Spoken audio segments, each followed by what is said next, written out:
He thought it was a business meeting, until a gun slid across the table.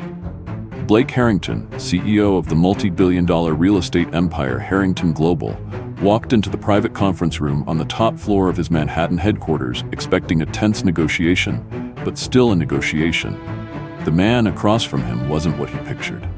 Marco Vellucci, dressed in an immaculate charcoal suit, wore the look of someone who could just as easily be in an expensive boardroom as a dimly lit backroom poker game. The meeting was supposed to be about a potential acquisition.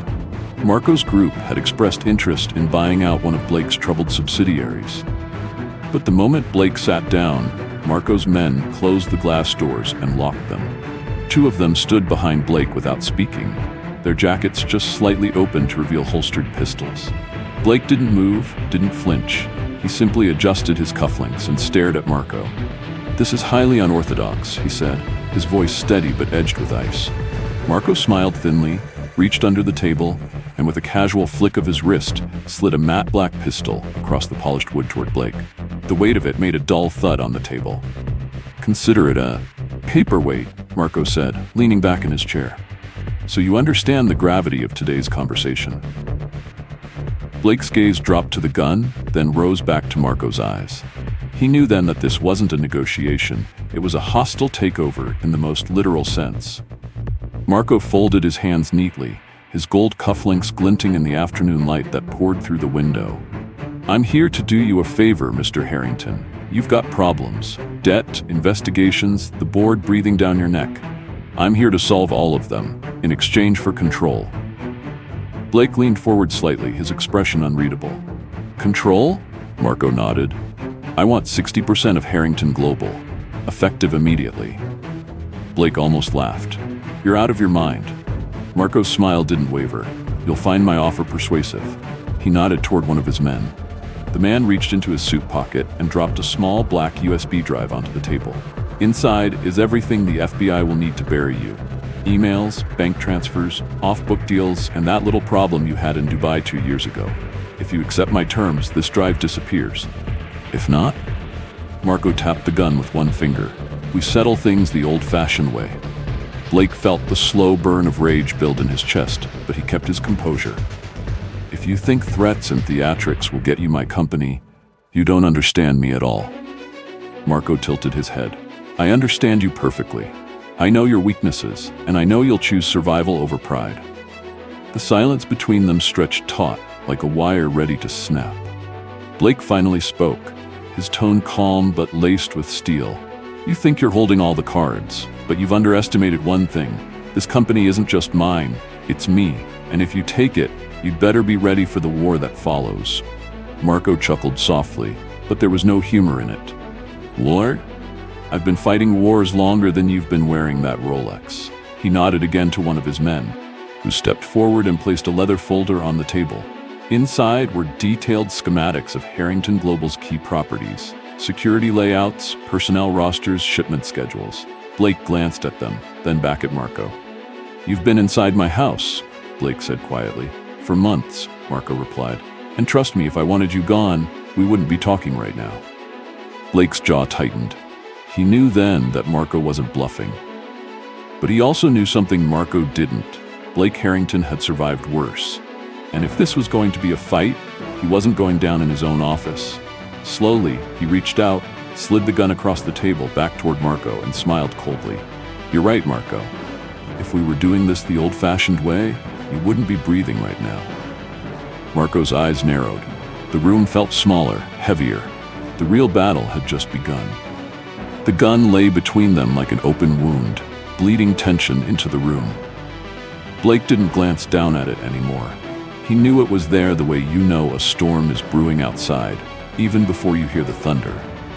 Marco's men stood statue still by the door, but their eyes flickered toward every movement Blake made, calculating whether his hand would ever drift toward the pistol. Marco reached forward and tapped the gun once, not hard enough to move it, just enough for the sound to echo on the polished table. "You've got guts, Harrington," he said, voice smooth but threaded with something heavier. "But guts don't matter when the other guy's already holding the bullet." Blake reclined into his chair, stretching his long frame, in deliberate defiance. "You're assuming I haven't been in this position before." Marco gave the faintest smirk, one corner of his mouth lifting, eyes narrowing as though trying to decide if Blake was bluffing or confessing. "Have you?" Blake didn't answer with words. Instead, he reached into his jacket pocket, not fast enough to spook anyone, just slow enough to make Marco's men exchange a glance, and pulled out his phone. He unlocked it, tapped the screen a few times, then set it face down on the table. "You've got your men," Blake said evenly. "I've got mine. And unlike yours, mine don't make a habit of standing in the lobby where they can be seen." Marco tilted his head slightly, a hawk reading the wind. "You're bluffing." Blake reached forward and turned the phone over with 2 fingers. On the screen, a live feed from the building's security cameras showed Marco's 2 lobby men being approached by 4 armed security contractors in dark, tactical jackets. They weren't from a mall rent-a-cop agency. These were professionals, movements crisp, controlled, their attention unwavering. Marco's smirk faltered, just for a heartbeat, but Blake saw it. "I knew you'd come, Marco," Blake said softly, almost like he was sharing a secret. "Didn't know when, didn't know how, but I knew, and I made sure the welcome mat was out." Marco's voice sharpened. "You want to turn this into a bloodbath, Harrington? Because once we start, no one walks out the same." Blake leaned forward just enough for the light to catch in his eyes. "No, Marco, if we start, you don't walk out at all." Silence. Not the casual kind, but the kind that makes you aware of your own breathing. Marco studied him for a long moment, then slowly leaned back in his chair, resting one hand flat on the table as though testing how steady it still was. Outside, the muffled hum of New York filtered through the glass, but inside the boardroom the air was dense, almost humid with the weight of unspoken violence. Blake didn't blink. Neither did Marco. 2 predators, 1 table, 1 gun. The seconds stretched until they almost hurt.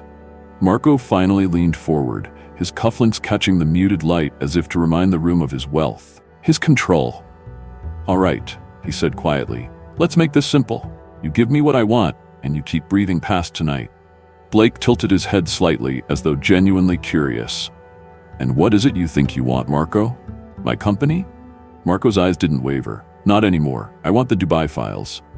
Blake didn't react outwardly, but inside his mind snapped to full alert. The Dubai files weren't just company secrets. They were an arsenal of dirt on people who'd rather burn cities than see their names in the wrong headline. He had kept them under layers of security, each one a trap for anyone foolish enough to try to reach them. Marco kept talking. "I know you've got them. Names, payments, photographs, the kind of information that changes governments. You hand them over, and you walk out of here without me tearing this company, and you down to the foundations." Blake exhaled slowly, his gaze fixed on Marco like he was weighing the man's worth. "You're asking me to trade one set of enemies for another. Those files, they don't just sink me, Marco. They sink half the city, maybe more." Marco's expression didn't flicker. "Then you'd better decide whose company you'd rather keep in hell." The room was so quiet that the faint tick of the boardroom clock sounded like a drumbeat. Blake drummed his fingers once on the table. "You really think I'd keep something that dangerous here? In my office?" Marco smiled faintly. "I think you're arrogant enough to." Blake's answering chuckle was dry, humorless. "Or maybe you're arrogant enough to think a gun on my table is enough to make me hand them over." Marco leaned in, lowering his voice to a near whisper that still carried the weight of a threat. "Last chance, Harrington. Give me the files, or we stop talking." Blake didn't move. His eyes, cold and sharp, locked with Marco's. "No, Marco. Last chance for you." The moment stretched until it almost snapped. The gun between them seemed to grow heavier by the second. Somewhere far below, the sound of a siren wailed in the distance, fading into the city's constant hum, a reminder that the outside world was still turning, oblivious to the war being waged in this glass-walled room. Blake's thumb pressed the side of his phone twice in a motion so subtle it might have been mistaken for fidgeting. The doors behind Marco clicked and swung open. 2 of Blake's private security operatives stepped inside, plain clothes but unmistakably armed, their hands hovering near their concealed holsters. Behind them came the head of building security, a former federal agent with a stare that could slice through stone. Marco's men tensed instantly, their weight shifting toward their weapons, eyes narrowing. The air tightened like a coiled spring ready to snap. Marco didn't flinch, but he raised one hand slowly, deliberately. "Stand down," he murmured to his men without looking away from Blake. The subtle authority in his voice made it clear. Marco wasn't afraid. He was calculating. Blake's voice was calm, conversational even. "You came into my house, shoved a gun across my table, and thought I'd fold. That's not how I do business." Marco's mouth curved into a colder smile. "You've got nerve, Harrington, but nerve won't help you when the lights go out."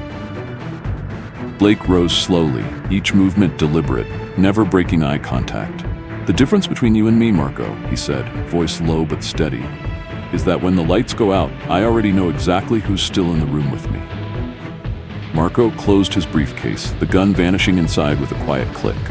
He adjusted his suit jacket, smoothed the lapels, and straightened to his full height. "This isn't over," he said quietly, the weight of the promise heavier than the pistol had been. "Not by a long shot." Blake's reply was immediate. "Good. I'd hate for it to be." Marco stepped past Blake's men without haste, his own men flanking him, their eyes scanning for threats that weren't there, yet.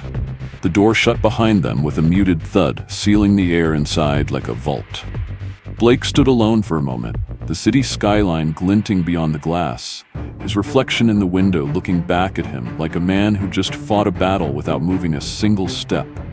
He reached for his coffee, now cold, and drank it anyway. The bitterness suited the moment. Marco would be back. Whether in a month or a year, he would return, and next time the game wouldn't begin in a boardroom. It would start in shadows, in silence, in places where the rules didn't exist, and when that day came, one of them would leave with nothing left to lose. Blake Harrington intended to make sure it wasn't him.